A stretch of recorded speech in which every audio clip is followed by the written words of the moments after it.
Good morning to all. ఇక్కడ SWP option గురించి తెలుసుకుందాము. ఈ అబ్స్ట్రాక్ట్స్లో ఎస్డబ్ల్యూపీ ఆప్షన్ గురించి తెలుసుకుందాం. ఇక్కడ suppose quantum health care fund ఉంది. దాంట్లో ఎస్డబ్ల్యూ ఆప్షన్ సెలెక్ట్ చేయడానికి ఆప్షన్ సెలెక్ట్ చేస్తే రీడమ్ ఫండ్స్, ఇన్వెస్ట్ మోర్ ఈ రెండే వస్తున్నాయి. రీడమ్ ఫండ్స్ కొడితే నెంబర్ ఆఫ్ యూనిట్స్ రీడమ్స్ ఉంటుంది.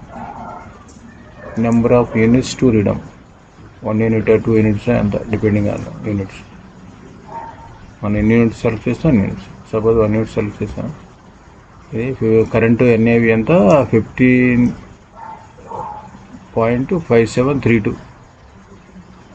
ఏంటి ఆ అమౌంట్ అవుతుంది. పర్టికులర్ అమౌంట్ అనేది క్రెడిట్ కాదు. ఇక్కడ ఉన్నది ప్రాబ్లం ఏంటంటే అది ఉందన్నమాట. లేదు ఇక్కడ సెకండ్ ఆప్షన్కి వెళ్తే ఇన్వెస్ట్ మోర్, ఇంకా ఇప్పుడు ఇన్వెస్ట్ చేసిన దానికన్నా ఇంకా ఎక్కువ ఇన్వెస్ట్ చేస్తానికి మనం ఆప్షన్ యూజ్ చేస్తాం. అదే మెయిన్ ఏంటంటే ఎస్డబ్ల్యూ ఆప్షన్ లేకపోవడమే దీంట్లో ఉన్న ఇదే ప్రాబ్లం అనమాట. అదే ఎస్డబ్ల్యూపీ ఆప్షన్ ఉందంటే ఎవ్రీ మంత్ పర్టికులర్ డేట్లో మీ అమౌంట్లో మీరు సెలెక్ట్ చేసిన అమౌంట్ క్రెడిట్ అవుతుంది మీ ఫండ్ నుంచి. మెయిన్ ఇది అబ్స్ట్రాక్ట్స్లో ఉన్న ప్రాబ్లం ఇది. ఇంకా అది వేరే యాప్స్ చూద్దాము. అండ్ ఇది గ్రో యాప్లో అండ్ గ్రో యాప్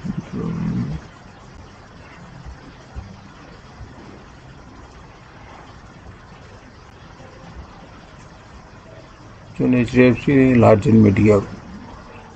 దీంట్లో ఇలా ఆప్షన్ సెలెక్ట్ చేస్తే 6 ఆప్షన్స్ వచ్చినాయి. దీంట్లో 4th option start S gold SWP. ఈ ఆప్షన్ లేదు దాంట్లో. ఈ పై 2 ఉన్నాయి, ఇన్వెస్ట్, రీడమ్, ఈ 2 ఆప్షన్స్ ఉన్నాయి. మిగిలిన 4 ఆప్షన్స్ లేవు. ఇంకా అది కొంచెం అప్డేట్ చేస్తుంటే బాగుంటుంది. బట్ అండి ఎస్డబ్ల్యూ అంటే సిస్టమాటిక్ విత్డ్రాల్ ప్లాన్. మన పర్టికులర్ అమౌంట్ ఇక్కడ దీంట్లో సెలెక్ట్ చేసి నెంబర్ ఆఫ్ ఇన్స్టాల్మెంట్స్ మనం చూజ్ చేసుకోవచ్చు. ఎన్ని కావాలంటే చూజ్ చేసుకోండి. సపోజ్ అండి ఒక 10 పెట్టుకోవచ్చు. స్టార్ట్ ఎస్డబ్ల్యూపీ డేట్ పర్టికులర్ ఆ మంత్లో మనకి ఏదైనా ఒక పర్టికులర్ డేటు, ఏదో 5th కావాలంటే 5th పెట్టుకోవచ్చు, లేదంటే 1st కావాలంటే 1st పెట్టుకోవచ్చు. అట్లా పెట్టుకొని కన్ఫర్మ్ ఎస్డబ్ల్యూపీ అంటే ఆ ఓటీపీ ఏదైతే ఓటీపీ మన రిజిస్టర్ మెయిల్ ఫోన్ నెంబర్కి ఉందో లింక్ అయి ఉందో ఆ ఓటీపీ ఎంటర్ చేస్తే ఎస్డబ్ల్యూపీ కన్ఫర్మ్ అవుతుంది. ఎవ్రీ మంత్ పర్టికులర్ డేట్లో మనం సెలెక్ట్ చేసిన అమౌంట్ వచ్చి క్రెడిట్ అవుతుంది. ఈ ఆప్షన్ అనేది మెయిన్ అబ్స్ట్రాక్ట్స్లో లేకపోవడం కొంచెం ఇదిగా ఉంది. అది కొంచెం అప్డేట్ చేసుకుంటే బాగుంటుంది.